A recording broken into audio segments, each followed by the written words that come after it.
Крым – это целый мир в миниатюре. Он настолько многолик, что поездки в разные его концы похожи на путешествия по разным континентам. Я беру свою фотокамеру и отправляюсь в долгие прогулки по полуострову для того, чтобы самому увидеть все его исторические памятники и запечатлеть их поразительное многообразие. Этими впечатлениями хочется поделиться с каждым. Поэтому в эфире телеканала АТР приглашаю вас на прогулки по Крыму. Прогулки по Крыму с Алексеем Гайворонским. Давайте вместе откроем эту землю.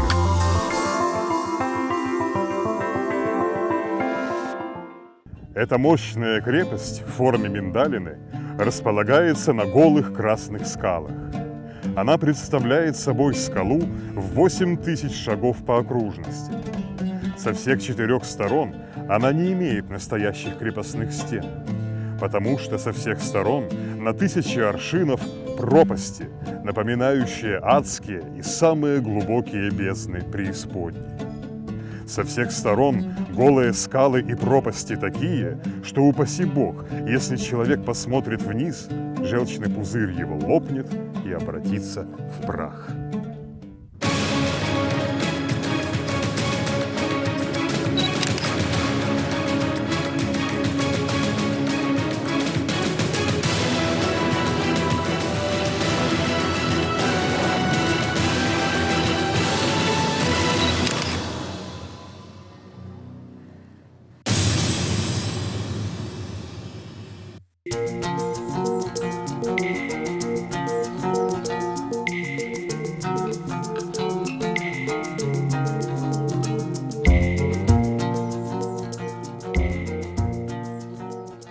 К этим словам турецкого путешественника Эвлии Челеби, потрясенного величественным видом крепости Чуфуткале возле Бахчисарая, можно добавить разве что стихи польского поэта Адама Мицкевича. В них говорится о том, как Мирза, сопровождающий странника по дороге над пропастью в Чуфуткале, предупреждает его смотреть на лес, на тучи, куда угодно, лишь бы не в пропасть, потому что даже случайный взгляд, неосторожно кинутый в бездну, может увлечь его на дно, подобно тяжелому якорю, брошенному с легкой лодочки.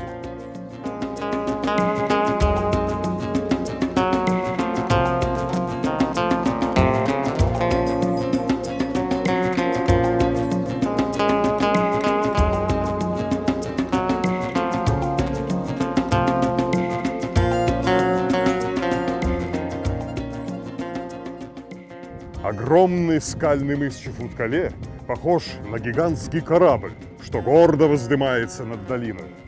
Со стороны гор на него заводит единственная проезжая дорога, и она перекрыта 2 крепостными воротами.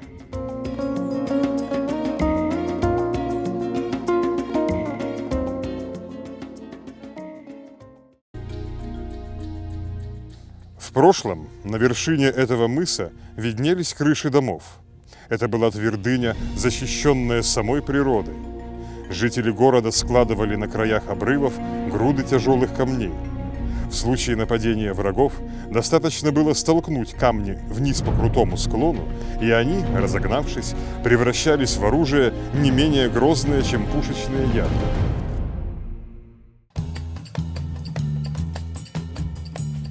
Кто же построил эту крепость? Это древняя крепостная стена. Можно заметить, что в разных местах ее кладка не одинакова. Внизу лежат огромные тесаные блоки, а сверху идут камни чуть помельче, и положены они несколько иначе. Эта стена действительно сооружалась разными строителями и в разное время. То же самое можно сказать и обо всей крепости в целом. Она переделывалась и достраивалась на протяжении почти 1000 лет, и за это время строителей у нее было много.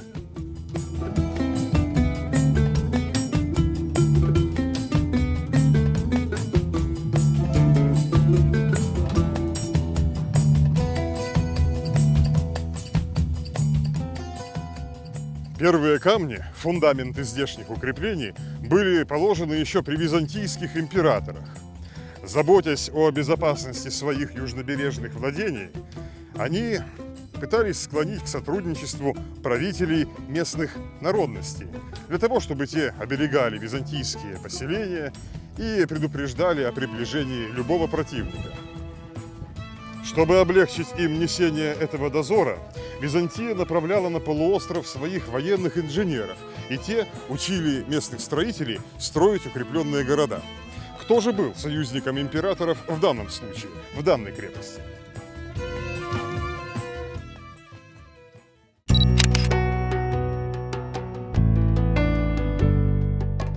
И средневековые восточные географы, и западноевропейские путешественники согласно утверждают, что ими был народ аланов, или, как их чаще называли тогда, народ асов. Асы были связаны с Византией и политическим союзом, и одною верой. К тем далеким временам и относится возведение здесь первых крепостных сооружений, как, например, этих главных крепостных ворот со стеною.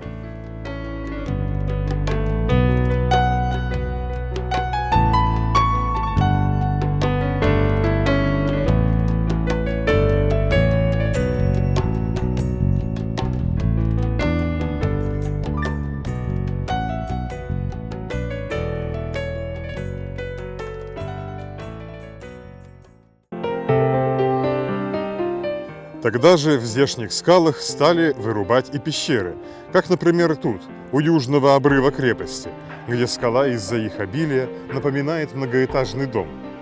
И в Чуфут-Кале, и в прочих пещерных городах Крыма пещеры в основном служили как хозяйственные, вспомогательные или караульные помещения, а для жилья строились обычные дома под черепичными крышами. Камень для их строительства добывали здесь же, при вырубке пещер, и порою пещера становилась подвалом, выстроенной над нею усадьбы.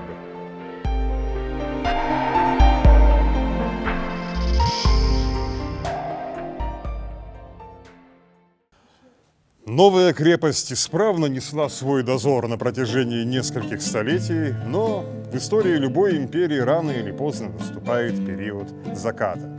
Утратила свое былое влияние на полуострове и Византия, и с XIII века основной политической силой в Крыму стала новая империя – Золотая Орда. Поначалу это не оказало особого влияния на жизнь аланских правителей. Похоже, что первые ордынские ханы лишь наложили на них дань. Однако впоследствии ситуация изменилась, и крепость была завоевана и разгромлена.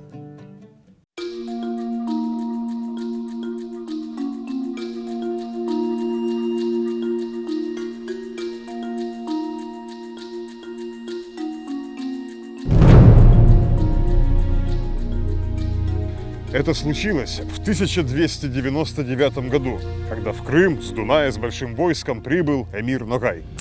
Его целью было не завоевание Аланского княжества, а наказание крымских данников и вассалов ордынского хана Тохты, с которым он сильно враждовал. Придя в Крым, Ногай сжег и разрушил города Кафу, Керчь, а также и крымские пещерные города, в том числе и эту крепость. Оправиться после этого удара аланские князья уже не смогли.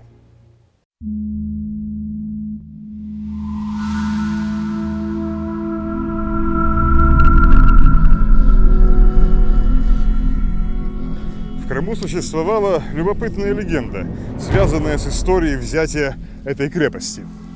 В ней говорилось, как ордынцы осадили асов в этом укреплении, но никак не могли вынудить их к окончательной сдаче.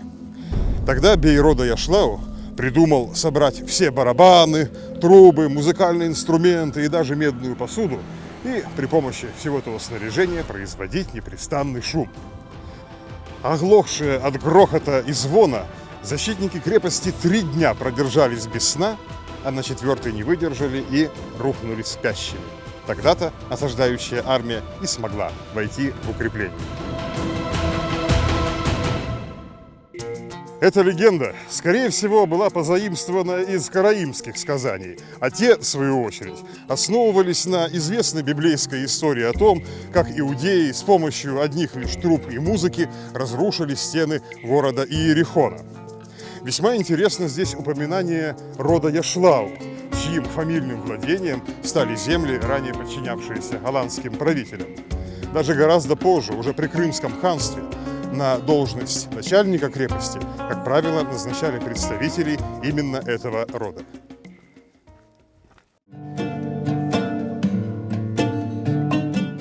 Эта развилка 3 улиц – не что иное, как бывшая центральная площадь города Кыркьер, который стал отстраиваться на вершине скалы после того, как его аланские правители сошли со сцены истории. Из всех городов Золотой Орды этот был, пожалуй, самым необычным, располагаясь не на степной равнине, а в самом Поднебесье.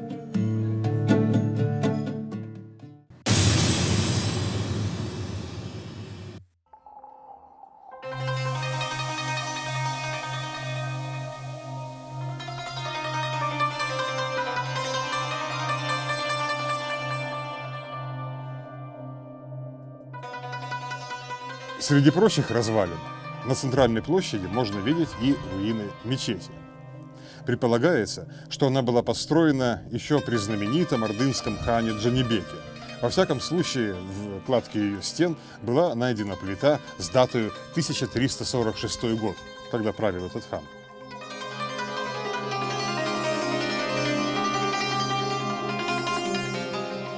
Как и полагается, неподалеку от мечети находилось кладбище. На сегодняшний день на нем уже не осталось памятников, за исключением одного единственного мавзолея.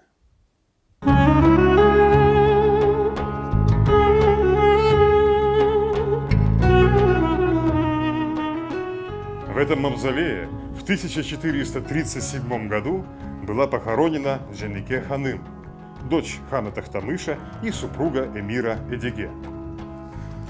Насколько нам известна ее биография, ее жизнь была полна странствий и невзгод. Молодость этой женщины прошла на фоне постоянной и непримиримой борьбы между ее самыми близкими людьми – отцом, мужем и братьями. После того, как они истребили друг друга после многих лет беспощадной борьбы, Дженике Ханым отправилась доживать свой век в Кыркьер, наместниками которого, как считается, были ее предки. Мавзолей Дженике Ханым – настоящее чудо среди построек Кыркьера. Стоявшие когда-то вокруг него дома, мечети, да и весь город превратились в груды руин, а гробница ханской дочери все стоит на краю обрыва, за которым начинается небо. Смуты и усобицы, свидетельницей которых стала Дженике Ханым, завершились, как известно, падением Ордынской империи и образованием Крымского ханства. Основатель его, Хаджи Герай, избрал укрепленный и безопасный Кыркьер в качестве столицы нового государства. Название города стало появляться на ханских ярлыках и монетах. В Кыркьере появились новые постройки, например, была перестроена старая мечеть, а неподалеку от нее Хаджи Герай возвел медресе. Город разрастался, и ему стало тесно в пределах старой крепости. Постройки начали лепиться вплотную к оборонительной стене, а вскоре новые кварталы и вовсе вышли за пределы укрепления, и там возник новый город.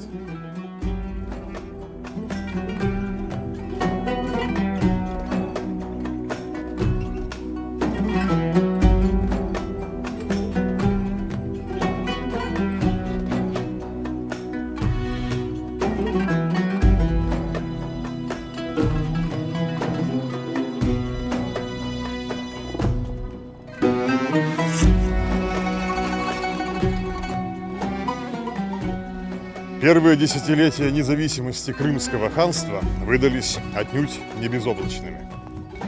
Последние ордынские ханы не желали смириться с утратой столь богатого края, как Крым, и пытались силой оружия вернуть его под свою власть. В 1480-х годах сыну Хаджи Герая, Менгли Гераю, довелось пережить не один тревожный день, когда он сидел осажденный в крепости Кыркьер, а тем временем вокруг, по всей стране, хозяйничало ордынское войско, которому удалось на время прорваться на полуостров. Ордынские удары повторялись неоднократно. Вероятно, именно тогда и именно для защиты от ордынских нападений крымские ханы расширили и укрепили старинную крепость Кыркьер. При Гераях здесь появилась мощная стена с башнями и с воротами, которая защитила собою новый город.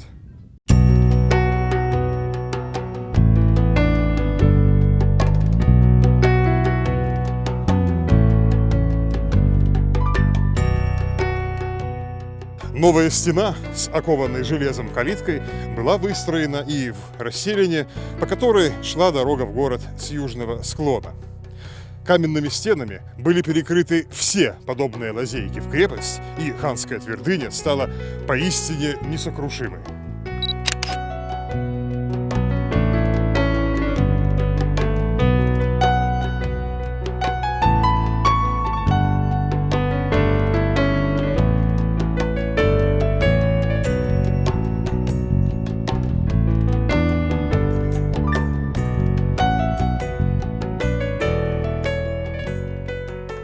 Когда войны и конфликты приутихли, Менгли-Герай принялся за благоустройство новой столицы Салачик у подножия Кыркьера. Его сын Сахиб-Герай основал Бахчисарай, а эта крепость продолжала оставаться укрепленной ханской цитаделью, в которой правитель страны, его семья, его двор могли найти укрытие в случае какой-либо опасности. И хотя центр городской жизни навсегда переместился в Бахчисарай, и туда же переселилось множество бывших жителей Кыркьера, все же древнее поселение не опустело. Более того, оно вошло в новый этап своей истории, настолько важный, что в связи с этим древний город даже получил новое имя.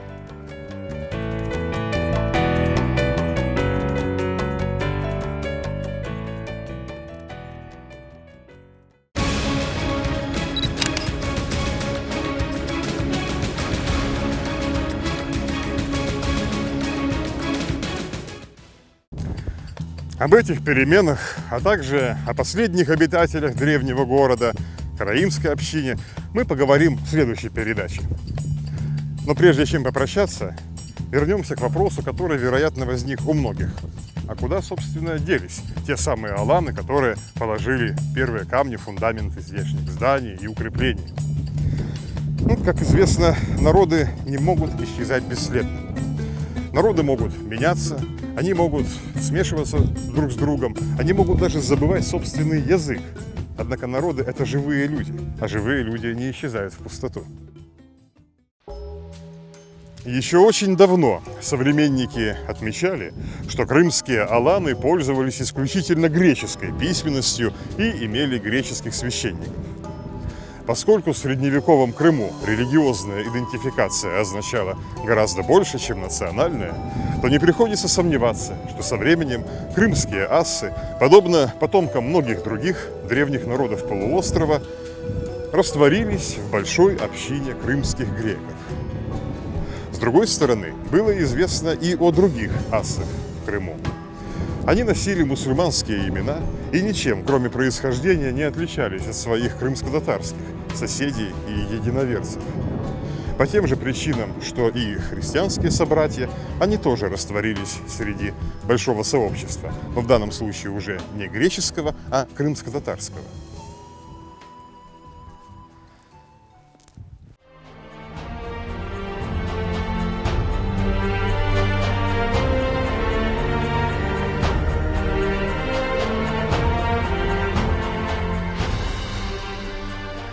Неизвестно, сколько именно среди современных крымских татар и мариупольских греков имеют среди своих предков аланов. Но зато известно другое. Коренные народы Крыма являются наследниками очень богатой и очень разнообразной культуры. Им повезло в том, что среди крымских древностей для них нет своих или чужих, потому что они могут с полным основанием назвать наследием своих далеких предков любой древний памятник здесь, какой бы цивилизации он ни принадлежал. И это большое богатство. А наша сегодняшняя прогулка завершена. В следующей передаче мы встретимся здесь же, на улицах Чуфуткале.